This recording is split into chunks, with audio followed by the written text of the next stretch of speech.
And that's something that led to, particularly in LA, to there being just so many women in this space who were willing to take the risk because it wasn't actually sacrificing security in their other job lines in the way that it kind of was for men.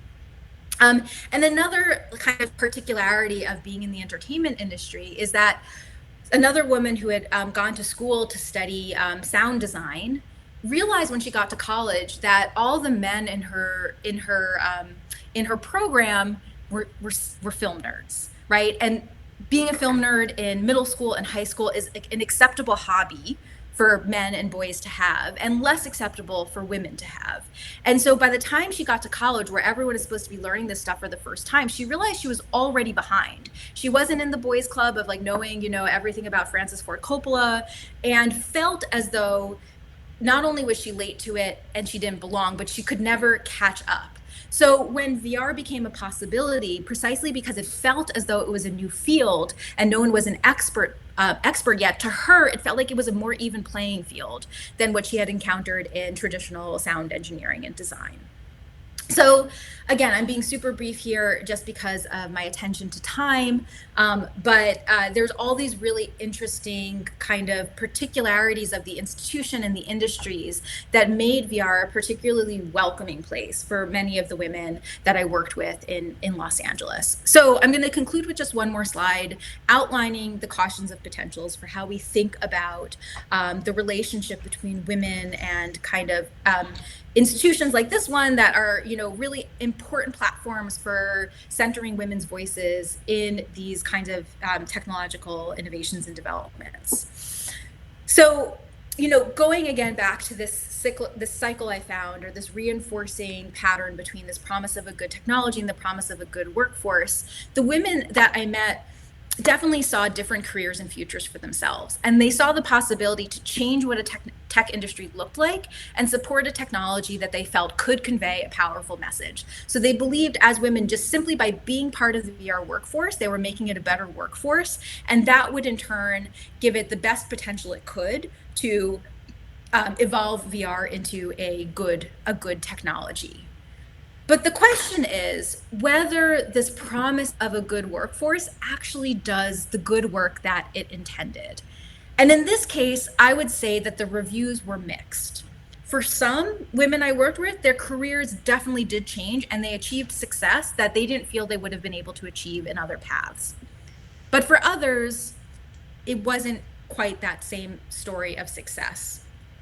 In the first case, a lot of women I met with had a concern about what's called popular feminism and how that kept them from kind of achieving the benefits of the movement, particularly the Women in VR Facebook group community that I was that was very alive when I was doing field work. And the idea of popular feminism, which is very similar but not fully the same thing as white feminism, is that popular feminism is a mode of feminism that will most likely benefit those who are in the core center, so that those who kind of are closest to what the feminism ideals are will benefit the most. And so within the VR community in Los Angeles, those in the center felt the most empowered by what was going on. And as I got further and further into the periphery, they just didn't feel like the rhetoric was for them or about them, and felt disconnected from some of the kind of rah-rah, go women, narratives that were being spun. Another concern that I heard was that there was a worry that projects that received attention because they were labeled as women in VR, like kind of being highlighted in the Oculus store because it was a woman creator, that these projects would actually be stigmatized, and that instead of just this is a good experience because it's a good experience, people would think, oh, this is only getting attention, not because it's just a good experience on its own, but because it has the women premature on it. And this is a concern that's in a lot of cases, but people were just like nervous about whether this label could actually hinder the community's development versus elevate it. And then another really fascinating concern that at least one CEO had expressed to me is that there was a feeling that not only was like being a female CEO and having a team with female leadership important, but it also, one got more attention if not only you were a female CEO, but also if you were in charge of a company that's similar, that at the same time benefited women's causes. And this was like expressed to me as a frustration of like feeling someone who felt as though like, look, I'm a female CEO, I'm a badass, like why am I not getting my flowers?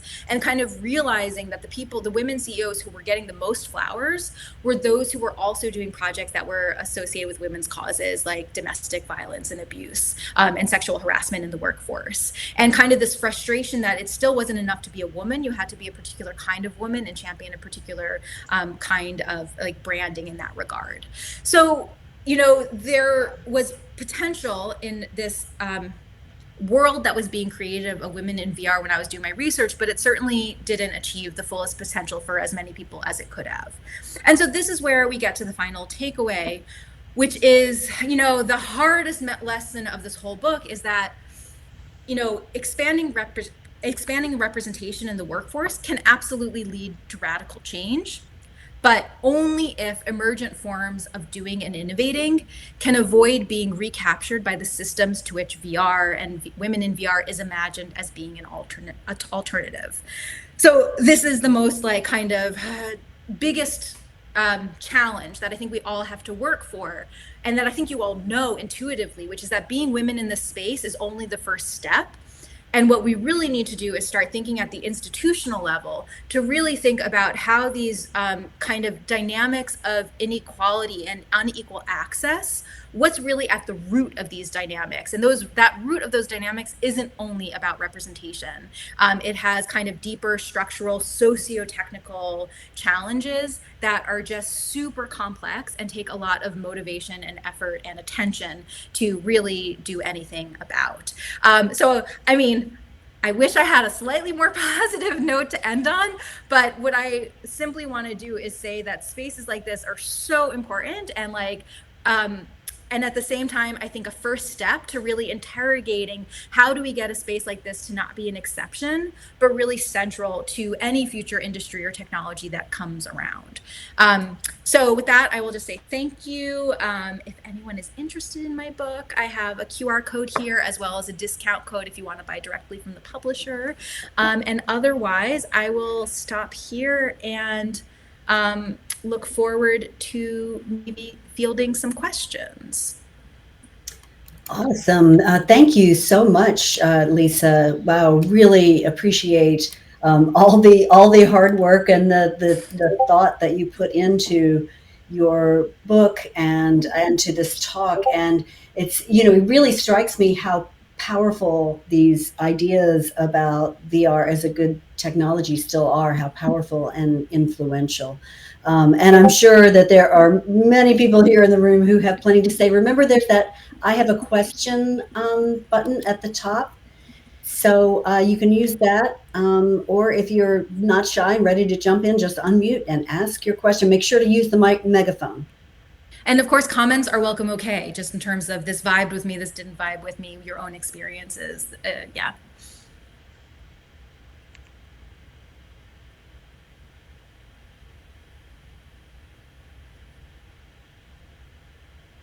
This is Laura. I have a question. Go for it, Laura. Yeah. All right. Yeah, this was so thought-provoking for me as someone who moved to Los Angeles from Silicon Valley. And of course, I'm a woman and I've had a career in technology. And it's hard to break into entertainment, not that that was what I was trying to do. But I think entertainment is very entrenched and has a hierarchy, like you say. It's also very profitable.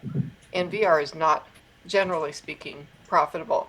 So I wonder if you've thought about how can we maintain this idealism and this positive workforce as we go forward and we achieve what we have been aiming for, which is to make this a job and a life-sustaining profession. Yeah, I mean, that's the big question being asked. I mean, it's one of the reasons I think there's something very interesting that happened with the shift from the empathy machine to the metaverse, which was people were so excited about the vision of the empathy machine, but exactly as you pointed out, there wasn't profit there. And so big reason for, I think, some of the shift was a desire to figure out where the profit in this might lie. And when it came to the entertainment industry asking if there was a profit potential in virtual reality, like that was a really fraught conversation. And like some of the field work I did was at like a big entertainment subsidiary, and the whole point of this like VR group was for the entertainment subsidiary, like the big company was like, can you make is there a profit line here? And in the end, it was a failed project. Like the subsidiary closed, but the people I was working with felt that they had been close. They felt that they could see where this could become profitable, and in fact still maintain some of the like mission, not quite of the empathy machine, but VR as like kind of an educational tool and a tool to expand people's minds. Like they felt that they were close, but were not given enough runway to actually figure out if they could get there. And the answer I got a lot of times from why VR wasn't being given by the entertainment industry more of a fair shot was everyone was kind of still pointing to 3D and 3D cinema and saying like that failed. And the corporation, like the CEOs of studios, point to 3D cinema and say that failed, that cost us a lot of money, and VR looks way too close to that. And they simply weren't worried about, they weren't willing to take a risk. So I think you're totally right in the entertainment industry being like a main avenue of profit, but they're very risk averse.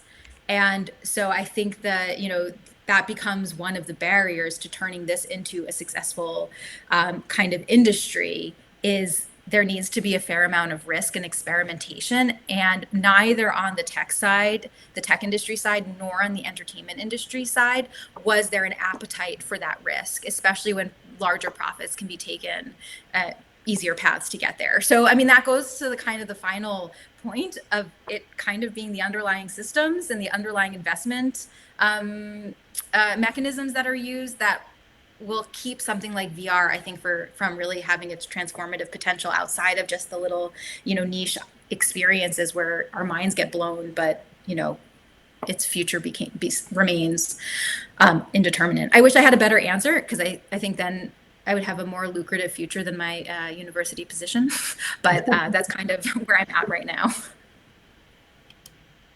Yeah, thanks for that detailed answer, Lisa. Fatima has a question next. Fatima, make sure to use your megaphone so everybody can hear you.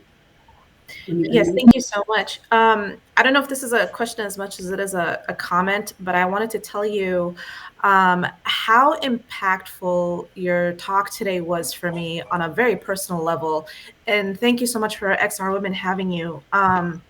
So I make shoes in VR. Most of my customers are women and LGBTQ folk. And I was trying to translate my skills into the real world. And I was doing a case study review about, why high heel shoes are not very well adaptable for male avatars. And I remember the guy that I was talking with at this interview prep was telling me like, yeah, you don't really want to mention that kind of stuff. And, it really put me into a subconscious phase of like, does the work that I even do matter? Like, I'm not just trying to sell stuff. I'm trying to describe the evolution of, culture in VR and how it's really important. And, you still want to be able to access all kinds of people, not just a specific demographic. And your talk today and just finding out about your book is like, it's so validating. It feels so reassuring that I'm on the right track. And I just, thank you so much. I'm so about to buy your book and educate myself and finish that damn case study. Thank you. Thank you. I mean, so nice to hear. And I think what means the most to me when I talk about this project and we speak with people in this project is when people who are in this community see themselves in what I'm saying. I recently had done a podcast with Jesse Damiani, who is in the LA kind of VR NFT, AI space, and really fascinating thinker. And, he had moved to LA to start, like kind of when he moved to LA, became his thing, and he just kind of had similarly said how this book kind of captures something that he had experienced. So I just am so appreciative of the feedback I've gotten from this community, that it resonates and it means something to them, because that's like the biggest that's the best thing as an anthropologist that we can do, is when people who are in this community feel as though they're being seen by what we're doing and what we've saw and what we ourselves have seen and been able to capture. Yeah, I think I would certainly agree. It resonated with me, even though I wasn't part of the LA community, but definitely did. Melissa Heydrich has a question next. Melissa, please use your megaphone.